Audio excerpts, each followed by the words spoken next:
When it is about the reforms, the Muslim personal law has always been targeted. Even when there was the right time to go ahead and implement certain changes, it hasn't been done in favor of the women, which are half of the Muslim population in the country and worldwide. Why do you think that important aspect is lacking from the Muslim personal law? In fact, the important aspect is something else. What is that? You have to see that yes, I am letting you know, I am telling. Diversity is a basic feature of Constitution of India. India is a country which is governed by Constitution of India. Now, basic features cannot be amended by anyone. Even with the support of absolute majority, basic features of Constitution cannot be amended by anyone. Now, Article 25 confers powers upon all peoples of India, whosoever is living in India, by way of fundamental right that everyone will have the right to profess their own religion in the manner they like, in the manner which has been taught by their own religion. Now, with this diversity, India has survived for 70 years, 75 years, and India is growing day by day.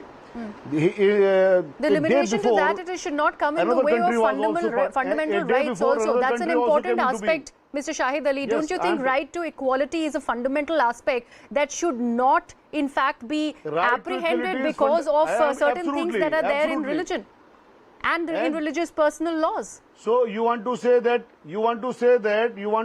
for 75 years, our courts, our constitution allowed inequality? No, I'm specifically talking about the Muslim personal law, Mr. Shahid Ali. I'd want your response on that. I'm talking about the reforms that are needed. You are not talking about the question that I've asked you. I'm just I wanted to understand this aspect. Yes. Your channel has conducted some survey. Yes. Now I say with responsibility, and I'm giving one question for you people to conduct survey. That how many instances of inequality are among Muslims in comparison to their brothers, those who profess Hindu religion or other religions? If you can answer that question to me, because we have got two members in the panel. Then you will be surprised. You will be surprised that instances among Muslims are equal to 0%. Okay, can you base this on facts? Can you support this statement of yours on facts, Mr. Shahid Ali? Equality has been provided by Quran, by Sunnah. There is no inequality, and therefore there is no instance of inequality. So this all is propaganda. This all is nothing else but the propaganda, and the politics is being done by this propaganda. Okay. Now let me ask you this. Mr. Ali. Please give me 10 seconds. Okay. Please give me 10 seconds. I just want to bring in and make one point. Mr. Shahid Ali, this will not go anywhere. Files an affidavit no. I'm exactly coming to that. Let me ask you this. Since you mentioned that this is a highly politicized issue, I wanted to understand, this is a very question I asked also to Ms. Zeenat Shaukat Ali. Isn't the community itself responsible for what it has brought upon itself? Considering, let's talk about triple talaq. A thing like instant triple talaq is not even legitimized under the holy book Quran. Why was it allowed to be practiced in the country so that the ruling dispensation goes ahead and gets in to criminalize that entire practice that is not even, has any kind of legitimacy as far as the holy Quran is concerned? Why was it allowed? Why did the Muslim personal law not step in as far as that is concerned? Then how can you claim politicization? Because you guys were not responsible for the reform. If you want to talk about triple talaq is not allowed by Quranic verses. That's exactly what I'm saying. Triple talaq is not mandated in Quran. Why was it allowed to mandated in Quran? That if divorce has been pronounced, please now appreciate one thing. Yes, please allow me to answer that. Please. You have raised the question of triple talaq. Triple talaq is not provided in Quran. Quran ayat number 228, Surah Baqarah chapter number 2 says, if talaq is pronounced for one time or 100 times or lakhs of times, that will be considered as one talaq. And if the compromise is not accorded in between the husband and wife within 3 months, then that will dissolve the marriage. Now this triple talaq qanoon, which has come into being, therefore we have challenged that as well. Now at least that talaq is one talaq. Triple talaq is punishable, but that will be considered one talaq. And if the compromise is not accorded between the parties, then after 3 months that will dissolve the marriage. So that is against the Quran. So that's why I say with responsibility, please talk about Quran. Please have a debate on Quran. Every verse on Quran. We are ready to talk.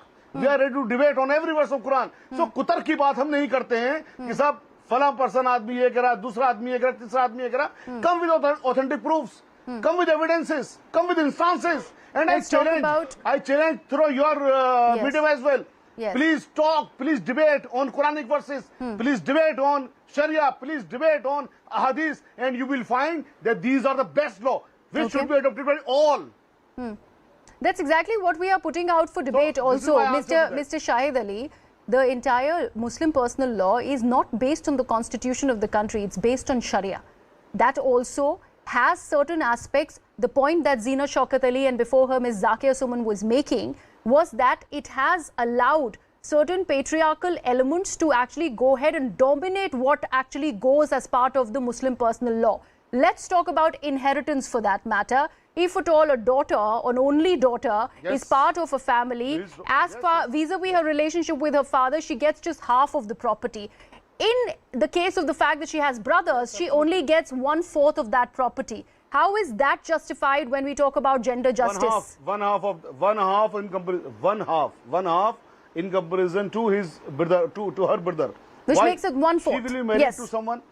Yes. Now, no, one half. She will be married to someone.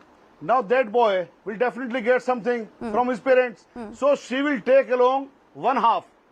And the boy will also have half of the property or one share from there. So this property will become more than the boy. Please try to appreciate this. Okay. जिसको शादी करके जो जा रही है लड़की, वो अपने साथ में एक 20 इन कंपेरिजन टू बॉय आधा हिस्सा लेके जा रही है. जिसके बाद शादी इसकी होने जा रही है, वहां से उस लड़के को पूरे का पूरा हिस्सा आ रहा है. तो उसका दोनों का मिलाकर कितना होगा? 75. अगर लड़की को आपने आधा दे दिया, उधर से वो लड़का भी आधा लेके आ गया, तो लड़के वालों के पास तो बहुत कम रह गया.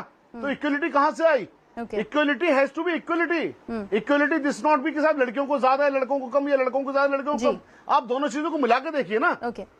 Okay. Please, let me bring in Miss Yasmin Farooqi now. She's been very patiently waiting for her turn. Right.